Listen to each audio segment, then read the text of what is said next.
Hi, I'm Zachary Winter, and this is my report on Walt Disney called Steamboat Willie, Changing Animation Forever for National History Day. I chose Walt Disney because the barrier in history that he broke has affected everyone here.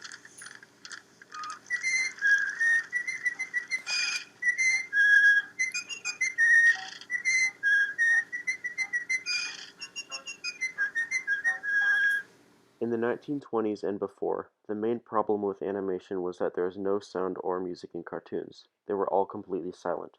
To solve this, in 1928, Disney made the revolutionary Steamboat Willie, which broke down the animation barrier by synchronizing sound and movement. It was a huge hit, and over 1 million people joined Mickey Mouse clubs all over America shortly after. This changed history because it influenced other cartoonists to animate and started the animation studio known as Disney. First, some history. Before Walt Disney even knew how to animate, the first animation was Phantasmagorie, made by Emile Cole in 1908, consisting of very stick figure-like people. As you can see, it is very choppy, not at all lifelike, and confusing. Walter Elias Disney was born on December 5th, 1901 in Chicago, Illinois, the fourth of 5 children. 5 years later, in 1906, the family moved to a farm near Marceline, Missouri. Disney first began drawing there and often did sketches of the animals. In 1910, the family moved to Kansas City, and Walt got his first job where he did weekly sketches for a barber, receiving either 25 cents or a haircut. An animation that was very influential in young Walt Disney was Winsor McCay's Gertie the Dinosaur in 1914. It may have even convinced him to become an animator. In 1917, the family returned to Chicago, where Disney attended McKinley High School and studied drawing in the evening in the Chicago Academy of Fine Arts. He later left high school without graduating and enlisted as an ambulance driver for the Red Cross in World War I. After coming home from the war in 1920, a 19-year-old Walt Disney returned to Kansas City and worked as an artist for the Kansas City Film Ad Company. He learned animation that year from a book just published called Animated Cartoons: How They Are Made, Their Origin, and Development. According to Mr. Merritt and Mr. Kaufman, Disney had very clearly had ambitions since day one, and by 1921, Disney quit his job to produce animated stories such as Puss in Boots and Little Red Riding Hood in his own studio, Laugh-O-Gram. He staffed Laugh-O-Gram with young Kansas City people who he had taught animation. Ub Iwerks, a man Disney had met at the Pressman Rubin Commercial Arts Studio in 1920, was his head animator and stayed with him long after Laugh-O-Gram closed.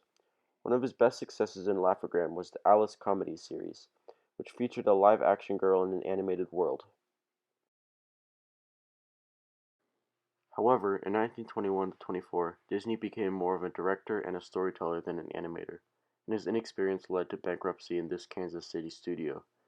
But a couple of employees went big after Laugh-O-Gram shut down, such as Hugh Harman and Rudolph Ising, who founded the cartoon studios at Warner Brothers and MGM. Not to mention Ub Iwerks, who eventually drew and animated Mickey Mouse. This didn't stop Disney though, because after filing for bankruptcy, Disney and Iwerks went to Los Angeles where they founded the Walt Disney Company, and by 1927 this duo had created an even bigger success in their Alice series, Oswald the Lucky Rabbit.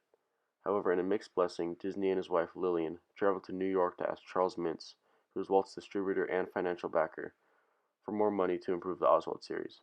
Mintz refused, even giving Oswald away to another cartoon studio and telling Disney to create a new character.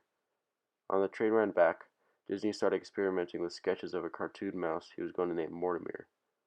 Fortunately, Lillian suggested the name Mickey instead, and a legend was born.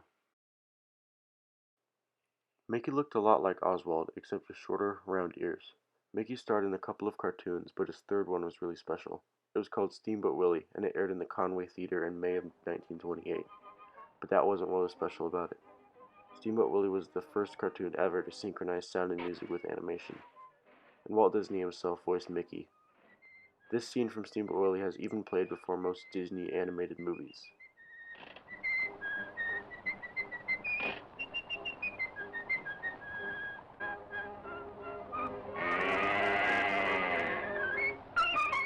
You can see how Walt Disney truly takes full advantage of his breakthrough and maximizes his use of music in this cartoon. Because of that cartoon and that breakthrough, Disney had grown very popular among kids and adults alike, and by 1932 over 1 million people had joined Mickey Mouse clubs all across America. and in 1955 Disney opened the first Disneyland in Anaheim, California. Disney's films have been produced in over 45 languages, and he has won over 100 awards for his films like Fantasia, The Aristocats, and Bambi.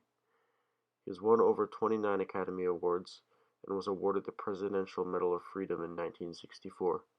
The Medal of Freedom is described by the government as the nation's highest civilian honor. It is awarded by the President of the United States to individuals who have made exceptional contributions to the security or national interests of America, to world peace, or to cultural or other significant public or private endeavors. However, on the other side of the coin, Disney's smash hits have left big shoes to fill for animators after him, and have also diminished their successes in comparison. Nevertheless, Disney still is and should be an icon. His amazing shows and movies have made an impact on all of our lives. As I said before, cartoons in and before the 20s were silent, and in 1928 the genius innovator Walt Disney solved this with the smash hit that was Steamboat Willie. Why does he matter? Well, if you've ever seen any animated cartoon, movie, or ad with sound ever, that was inspired by Disney's work. If you've ever heard of Cinderella, Mickey Mouse, or even Disneyland, the happiest place on earth, you've heard of Walt Disney. He started off as a poor farm boy, doing sketches of animals, and today, even after death, his company is worth over $130 billion. He owns Marvel, Pixar, and Star Wars, along with 12 amusement parks, Disney World being about the size of San Francisco. As Walt Disney himself once said, it's kind of fun to do the impossible.